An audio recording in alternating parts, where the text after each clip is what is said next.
What is scenario 12D?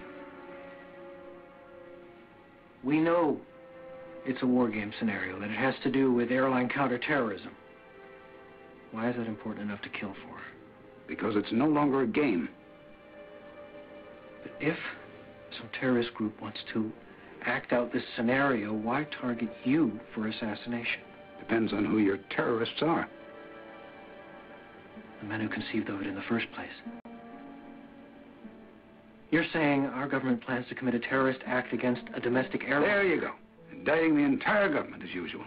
It's a faction. A small faction. For what possible gain? The Cold War's over, John. But with no clear enemy to stockpile against, the arms market's flat. But bring down a fully loaded 727 into the middle of New York City, and you'll find a dozen tin-pot dictators all over the world just clamoring to take responsibility and begging to be smart-bombed. I can't believe it. This is about increasing arms sales. Mm-hmm. When? Tonight? How are you going to stop them? Why didn't you tell the world this? Go to the press. You think I'd still be drawing breath 30 minutes after I made that call? The press?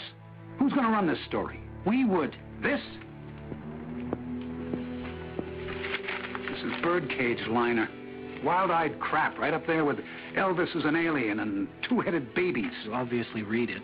Don't be so damn naive.